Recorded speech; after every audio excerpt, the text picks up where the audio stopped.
Everyone, welcome to JV education. Myself Jyotika Sharma.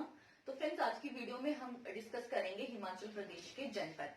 तो जनपद क्या थे? जनपद जो बेसिकली एक ये व्यवस्था थी जो कि हिमाचल प्रदेश की पहाड़ियों में 800 ईसा पूर्व प्रचलित हुई थी। ठीक है, जनपद में क्या था कि जो जनपद थे वो दो प्रकार के थे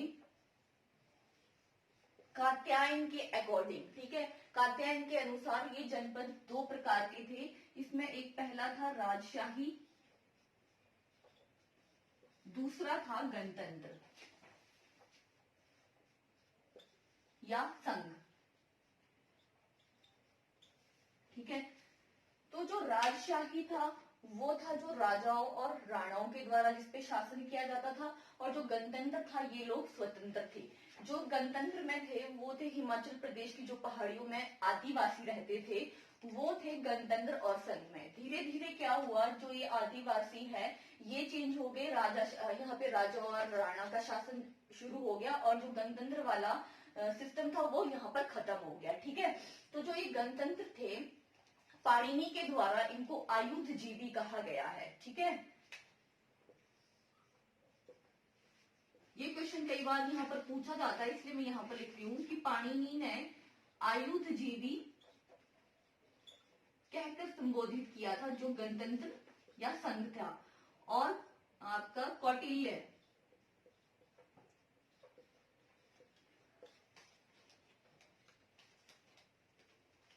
के द्वारा इनको शास्त्रोपजीवी संघ कहा गया। शास्त्रोपजीवी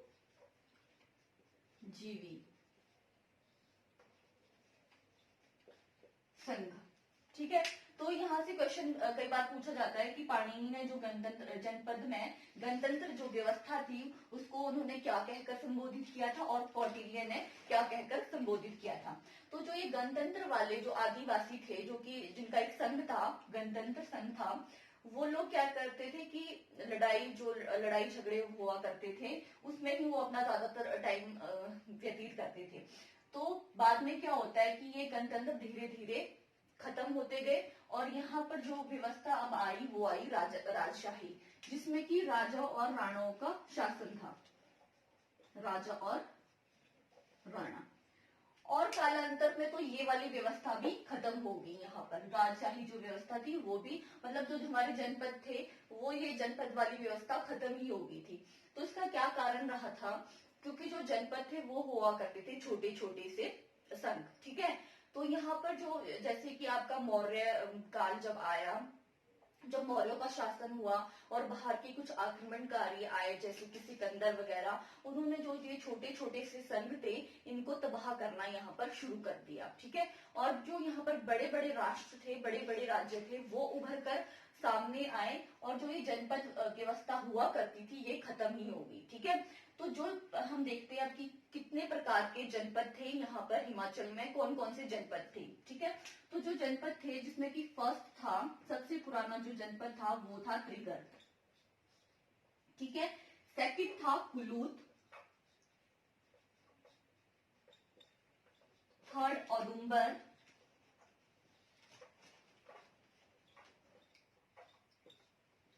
फोर्थ था कुलिंग या फिर कुनिंद, और जो लास्ट था वो था योद्धाय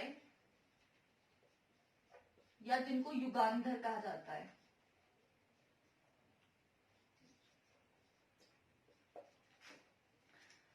तो ये जो 5 थे हिमाचल प्रदेश, मतलब जो पहाड़ियां थी यहाँ पर उस वक्त के, ये 5 जनपद यहाँ पर थे।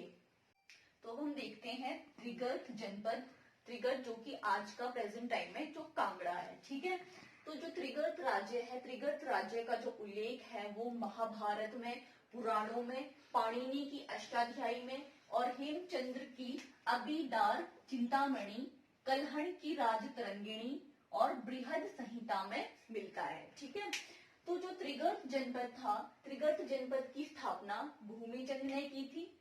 ठीक है, ये इंपॉर्टेंट है।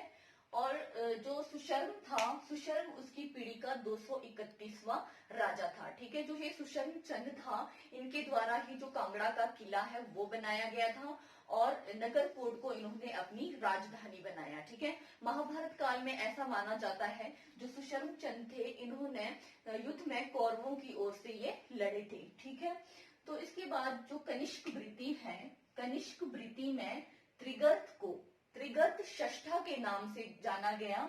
और जो त्रिगर्त षष्ठ है, इसका क्या मतलब था, जो कि 6 जनपदों का एक संघ था। ठीक है, 6 जनपदों का एक संघ। और ये 6 जनपद कौन कौन से थे, कोंडोपार्थ, दांडिकी, कोष्टाकी, जालमणि, ब्रह्मगुप्त, जानकी या जलाकी। ठीक है, ये 6 आपके जनपद थे त्रिगर्त षष्ठा के।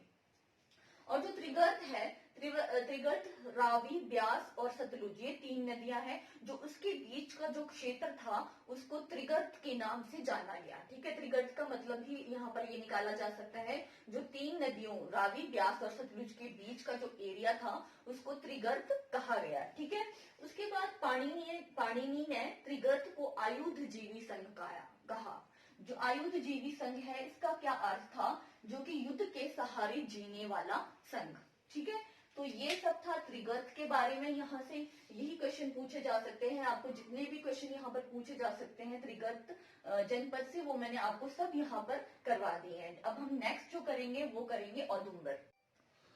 औदुंबर महाभारत के अनुसार जो औदुंबर थे वो विश्वामित्र के वंशज थे। ठीक है, कई बार ये बहुत बार ये क्वेश्चन पूछा गया है कि जो औदुंबर थे वो किसके जो है वंशज थे। ठीक है, तो ये विश्वामित्र के वंशज थे, जो कि कौशिक गोत्र से संबंधित है। ठीक है, इसके बाद जो औदुंबर राज्य था, जो इनके सिक्के थे वो कांगड़ा, पठानकोट, ज्वालामुखी, गुरदासपुर और जो होशियारपुर का जो क्षेत्र है वहां पर मिले, जो कि इनके निवास स्थान की पुष्टि करते हैं कि ये कहाँ कहाँ पर इनका निवास स्थान रहा होगा। ठीक है, उसके बाद जो औदुंबर थे, ये लोग शिव भक्त थे। ठीक है, इसका हमें पता कहाँ से पता चला कि ये लोग शिव भक्त हो गए।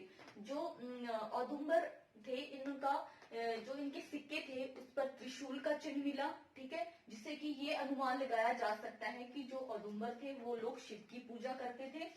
और इसके बाद जो पाणिनि का गणपत है उसमें भी औदुंबर जाति का विवरण मिलता है। ठीक है, औदुंबर जो औदुंबर है, ये इनका नाम औदुंबर क्यों पड़ा होगा, तो ऐसा माना जाता है कि जहां जिस एरिया में ये रहा करते थे वहां पर एक औदुंबर वृक्ष था। ठीक है, तो उस क्षेत्र में इस औदुंबर वृक्ष की बहुलता थी। ठीक है, बहुत ज्यादा मात्रा में ये वृक्ष वहां पर पाया गया था।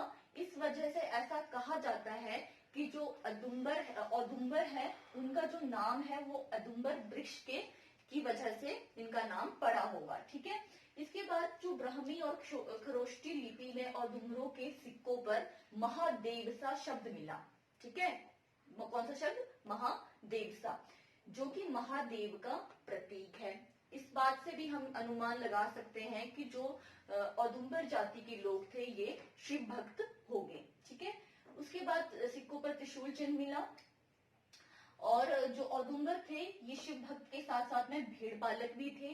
ठीक है, और ऐसा माना जाता है जो कि आज चंबा की गद्दी जनजाति है ना, वो औदुंबर होगी। उस वक्त जो आज की वहां पे गद्दी जनजाति है उनका संबंध औदुंबरों से रहा होगा। ठीक है, और औदुंबरों ने तांबे और चांदी के सिक्के चलाए।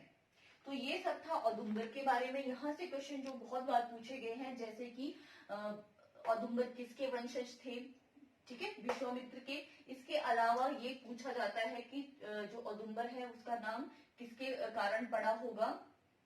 और सबसे इंपॉर्टेंट ये वाला क्वेश्चन है, जो औदुंबरों के सिक्के हैं उस पर किसका चिन्ह मिलता है। ठीक है, तो आपको वो त्रिशूल का चिन्ह यहाँ पर मिलता है। नेक्स्ट है कुलूत। तो जो कुलूत है, कुलूत जनपद ऐसा माना जाता है कि त्रिगर्त के बाद जो दूसरा सबसे पुराना राज्य था वो था कुलूत। ठीक है, कुलूत आज की जो ब्यास घाटी है, ब्यास घाटी में स्थित एक गणतंत्र था। पहले क्या था, ये एक गणतंत्र था जो कि अपने राजा का चुनाव खुद करते थे। ठीक है, जो इनका राजा था वो जनता के द्वारा ही चुना जाता था। उसके बाद कौटिल्य ने कुलूत को राजस्पोदोपजीपी संघ भी कहा है। ठीक है, ये पूछा जा सकता है कि कौटिल्य ने कुलूत को क्या कहकर संबोधित किया है। इसके बाद मेगास्थनीज ने कुलूत के निवासियों को, ठीक है, कोलुबे कहा। जो ये कोलुबे हैं, ऐसा माना जाता है कि ये कुल्लू के ही निवासी रहे होंगे। ठीक है, और जो ब्रह्म पुराण है, ब्रह्म पुराण में भी कुल्लू का एक अध्याय मिला है, कुलुता पीठा महात्म्या। ठीक है, उसका उल्लेख किया गया है, जिसे हमें पता चलता है कुल्लू के बारे में। ठीक है, जगत सुख, जिसका जो पुराना नाम था वो था नास्थ। ठीक है, जगत सुख का, ये कुल्लू की सबसे प्राचीन राजधानी मानी जाती है। ठीक है, उसके बाद कुलूत गणराज्य है 3री शताब्दी के आसपास में। ठीक है, 3री शताब्दी के आसपास के दौरान ये राहुण क्षेत्र, ठीक है, राहुण क्षेत्र में तब्दील हो गया। राहुण क्षेत्र का क्या मतलब है, जहां पे कि राणाओं का शासन हुआ करता था। ठीक है, फिर ये उनके राणाओं के अंडर आ गया 3री शताब्दी में। पहले जो क्या था, ये गणतंत्र था, जिसमें कि जो जनता है वो खुद से राजा का चुनाव करती थी। ठीक है, और बाद में ये राज्य बन गया। उसके बाद में पहले गणतंत्र था, बाद में राज्य बन गया। तो ये था कुलूत जनपद। नेक्स्ट है कुलिंद, जिनको की कुलिंद भी कहा जाता है। तो महाभारत के अनुसार जो कुलिंद है, यहाँ पे जो कुलिंद लोग थे, कुलिंद जनजाति थी, उन पर अर्जुन ने विजय प्राप्त की थी। ठीक है, जो कुलिंद रियासत थी वो ब्यास, सतलुज और यमुना के बीच की भूमि थी। ठीक है, ये क्वेश्चन पूछा जा सकता है यहाँ से कि जो कुलिंद रियासत है वो किन किन नदियों के बीच की भूमि थी। ठीक है, जिसमें कि जो आज का सिरमौर, शिमला, अंबाला, होशियारपुर, सरहनपुर आदि जो क्षेत्र है, ठीक है, वहां पर जो आज ये क्षेत्र है, वहां पर कभी जो है कुलिंद रियासत हुआ करती थी। ठीक है, वर्तमान समय के जो यहाँ पर एक कुनेत या कनैत जो जाति है आज, ठीक है, वर्तमान में ऐसा माना जाता है कि जो कुनिंद थे उनका संबंध इस जाति से रहा होगा। ठीक है, इसके बाद जो कुलिंद है, कुलिंद नाम और या कुनिंद जो है, इसका नाम कुनिंद क्यों पड़ा होगा। ठीक है, तो इसका नाम जो है संभवतः ये ऐसा माना जाता है कि यमुना नदी, जिसको कि पहले कालिंदी कहा जाता है, जिसका जो संस्कृत नाम है वो कालिंदी है, इस नाम के कारण जो है यहाँ पर रहने वाले लोगों, जो जनजाति थी, जाति थी, उसका नाम कुलिंद पड़ा होगा। ठीक है, और जो ये क्षेत्र था सिरमौर, शिमला, अंबाला वाला क्षेत्र, यहाँ पर कुलिंद उस वक्त एक पेड़ था। ठीक है, और उसकी बहुलायत में था वो, मतलब बहुत ज्यादा मात्रा में वो पेड़ था। हो सकता है कि उस पेड़ की वजह से भी इनका नाम कुलिंद पड़ा हो। ठीक है, तो जो कुलिंद थे, कुलिंदों के चांदी के सिक्कों पर राजा अमोघ भूति का नाम मिलता है। ठीक है, इसका मतलब यहाँ से हमें ये पता चलता है कि जो कुलिंद जाति थी, यहाँ पर जो है राजा और राणाओं का शासन भी रहा होगा। ठीक है, कुलिंदों ने युगांधरों के साथ में गठबंधन करके कुषाणों को हराया था। ये बहुत इंपॉर्टेंट लाइन है कि कुषाणों को किसने यहाँ पर हराया था। ठीक है, तो कुलिंदों ने अकेले तो नहीं, लेकिन जो युगांधर जो जनपद है उसके साथ में इन्होंने गठबंधन किया और यहाँ पर इन्होंने कुषाणों को हराया था। ठीक है, तो ये था आपके का जो कुलिंद जनपद था, उसके बारे में जितनी भी इंपॉर्टेंट चीजें थी वो मैंने आपको यहाँ पर करवा दी है। नेक्स्ट है युगांधर, या जिनको योद्धाए के नाम से भी जाना जाता है।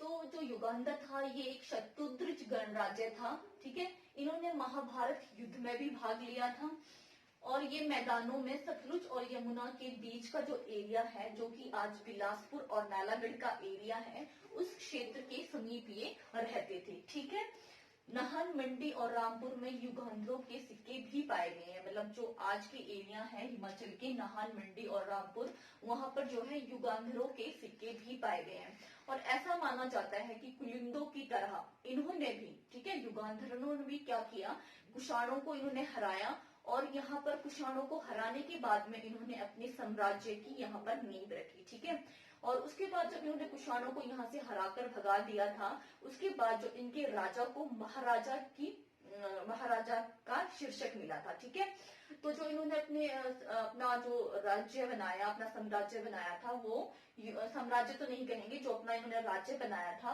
वो कुषाणों को हराने के बाद में ही यहाँ पर स्थापित किया था। ठीक है, इसके बाद में जो समुद्रगुप्त था, समुद्रगुप्त ने अपने इलाहाबाद स्तंभ शिलालेख में उल्लेख किया है कि युगांधर 4ठी शताब्दी के अंदर उसके अधीन हो गए थे। ठीक है, इलाहाबाद का जो शिलालेख मिला है उसके अनुसार ये माना जाता है कि चौथी शताब्दी में जो युगांधर थे वो समुद्रगुप्त के अधीन हो गए थे। ठीक है, तो इतना जितना भी ये मैंने आपको करवाया है, ये जनपद के बारे में सब कुछ बहुत इंपॉर्टेंट चीजें हैं जो कि एग्जाम में बहुत बार पूछी जाती है। ठीक है, तो आज की वीडियो में इतना ही। अगर आपको ये वीडियो पसंद आती है तो प्लीज आप इसे लाइक, शेयर एंड सब्सक्राइब करें। Thank you.